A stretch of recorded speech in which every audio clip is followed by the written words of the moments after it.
세뇌 탈출에 보니까 박성현 씨가 아주 트럼프의 아주 젊은 시절 인터뷰한 내용을 소개해서 보신 분들도 있겠지만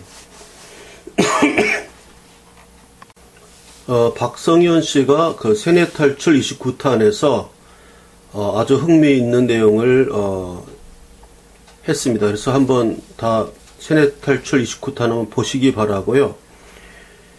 못 보신 분들 위해서 잠시 소개를 드리면 1999년의 트럼프의 모습입니다. 굉장히 젊고 잘생겼죠. 사람은 참 늙으면 잘생긴 게 좀 없어지는 건지, 트럼프 지금 모습도 잘생겼지만 저 모습은 굉장히 꽃미남이네요. 19년 전, 1999년 19년 전에 트럼프가 트럼프의 북핵 관련 발언을 한 걸 보면 벌써 그때 이미 트럼프는 이제 3, 4년 후면 북한은 핵을 들고 전 세계를 위협하러 나올 것이다, 이렇게 예상을 했고, 우리는 거기에 대해서는 미친 듯이 협상하고 안 되면 미친 듯이 두들겨 패야 된다, 이런 굉장히 미국의 우파다운 이런 이야기를 이미 1999년에 북한이 핵 아직 만들기도 전에 이제 그때 시도한다 그럴 때 이미 트럼프가 저러한 인터뷰를 할 정도고, 저 사람이 대통령이 될 수 있다고 사람들에게 예상이 가능하게 했던 것이죠. 박성현 씨가 이러한 증거를 제시하는 걸 보니까 제가 박성현과 황장수 둘 사이의 딜레마를 제가 이야기했는데, 항상 황장수 씨 의견은 트럼프는 부동산 사업가로서 사업가적인 사람이지 그런 정치적인 그런 맥락이 아니었다. 그리고 이 사람이 애초에 대통령 되려고 한 게 아니라 하다 보니 대통령 되었다. 그리고 굉장히 현실주의자다. 이런 의미에서 황장숙 씨 의견이 상당히 일리가 있는 건 맞는데, 이 박성현 씨가 제시하는 이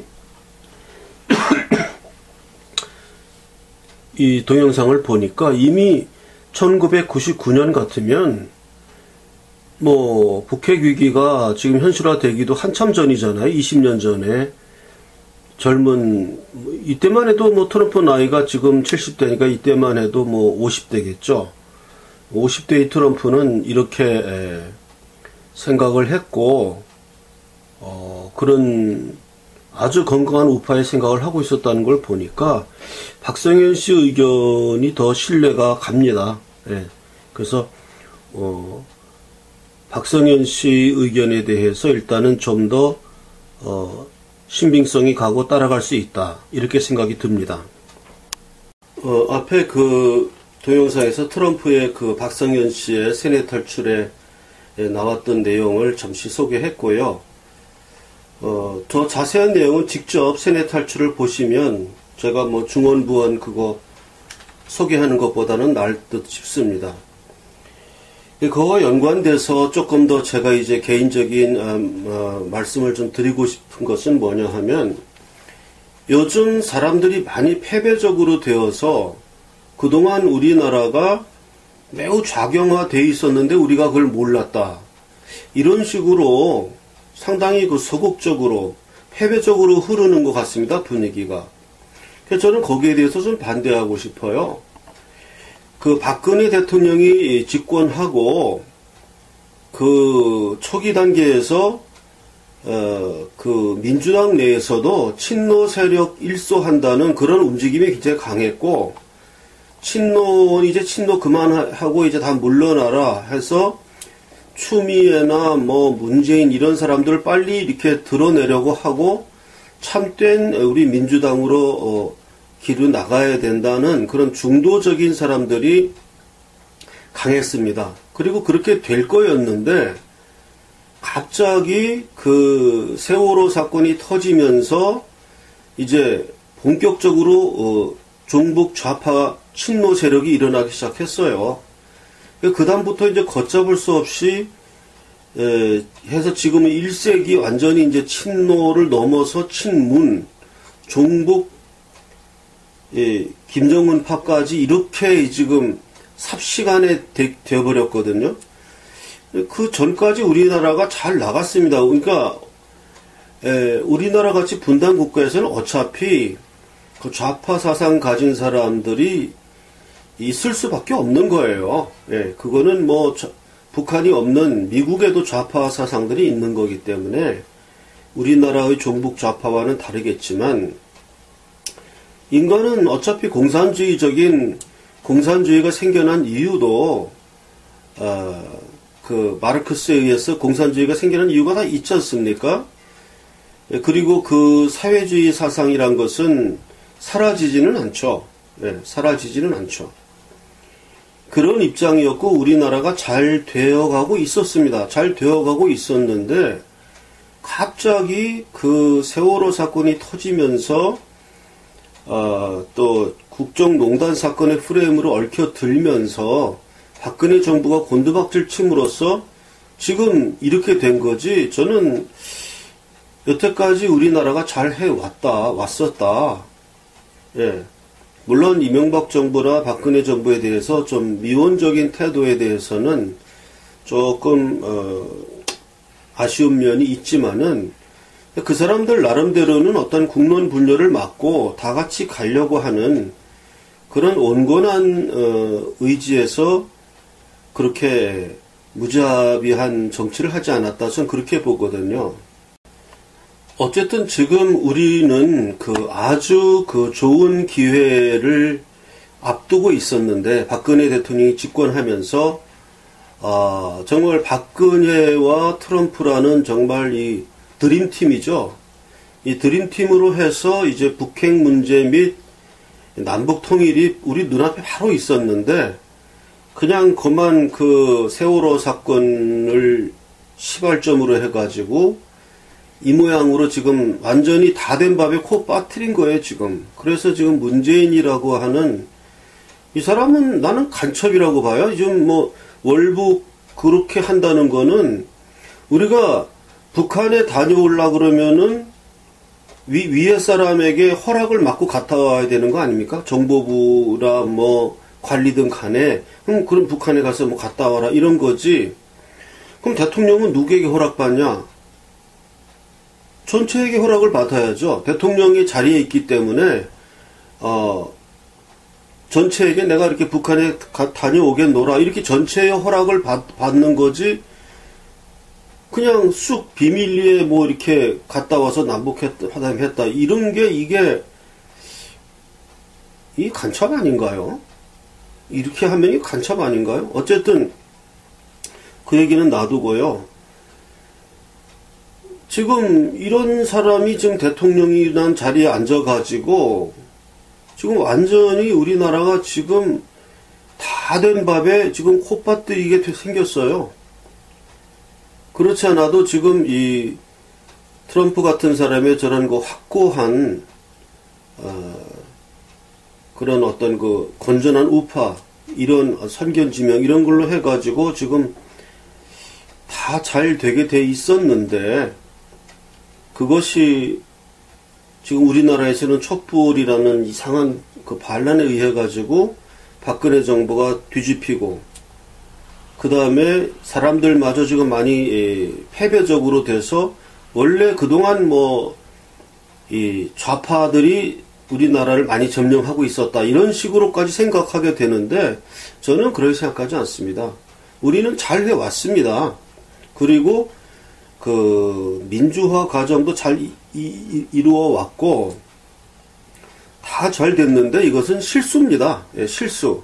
세월호 사건을 틈타서 박근혜 대통령이 최순실이라는 어떤 약점이 있어가지고 그 약점에 의해서 곤두박질 침으로써 우리가 실수를 한 것이지 그렇게 좌파의 힘이 강했거나 우리나라 사회 전체가 좌파에 물들었다고 보지는 않습니다. 그럼 지금 뭐냐?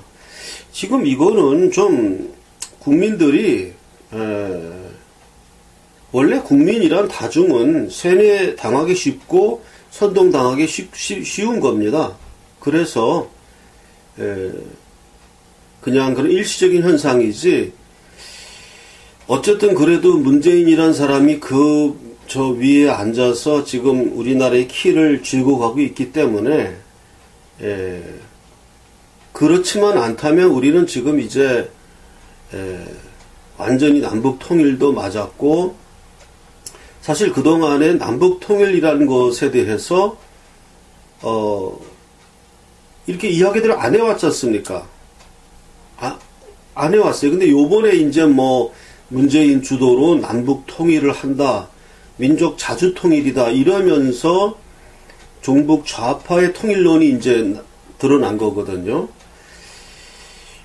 그래서 좀 많이 걱정이 앞섭니다만은, 그래도 지금 우리나라를 둘러싼 그 국제 정세, 미국 트럼프의 정세, 이것이 많이 우호적이기 때문에 문재인 씨가 뭐 초를 치고 암만 그래도 대세는 우리 편에 있지 않겠는가 조심스럽게 희망을 하고요. 우리가 절대 패배적으로 뭐 이미 우리가 많이 좌패에게 넘어갔다라든지 이런 얘기를 우리가 스스로 할 필요가 없다고 생각합니다. 우리나라 뭐 좀 미흡한 면이 많이 있지만 그래도 훌륭하게 반공의식을 살아왔고, 그런 루머에 자꾸 휘둘리다 보면 마치 진짜로 우리가 그 좌경화된 사회에 살고 있는 듯이, 단지 그 사람들이 약해서 지금 문재인 정권에 휘둘려서 끌려가고 있다. 우리가 이렇게 보아야 할 문제라고 생각합니다. 기본적으로 그러니까 웨코라고 불러요, 북한을. 그러니까 웨코라는 건 WACKO는 도라이라는 소리거든요. 그러니까 북한 애들 도라이다. 이게 1999년이니까 아직 북이 핵실험하기 전이에요. 그때 앞으로 몇 년 후에는 북핵 위기가 현실화된다. 이 사람이 좀 그 일종의 그런 뭐라 그럴까요? 통찰이 있어요. 그래서 2000년에 그러니까 9.11이 터지기 1년 전에 오사마 빈 라덴이 이끄는 알카에다가 미국 안에서 엄청난 테러를 벌일 것이다라고 사실 예언에 가까운 얘기를 해서 그게 맞아 들어갔다고요. 근데 1999년 아직 북이 핵실험하기 전에 이 사람이 뭐라고 말을 하냐면, 저거 뻔하지 않냐? 몇 년 있으면 쟤도 핵무기 만든다. 이 핵 확산은 문명과 세계에 대한 절체절명의 문제가 된다. 우리 지금 호구 노릇하고 있는 거다. 호구지. 그러니까 they are laughing at us. 그러니까 쟤들은 우리를 비웃고 있다. 그러니까 우리가 호구짓 하고 있는 거다. 우리는 그들에게 돈과 물자를 줘서 달래려 하고 있을 뿐이다. 근데 그렇게 해서는 저거 안 된다. 이 얘기를 하거든요. 한번 보시죠. 그 트럼프가 뭐라고 했는지. 잠깐만요. Book coming out, The America We Deserve, which I've had a chance to had some excerpts given to me by your office.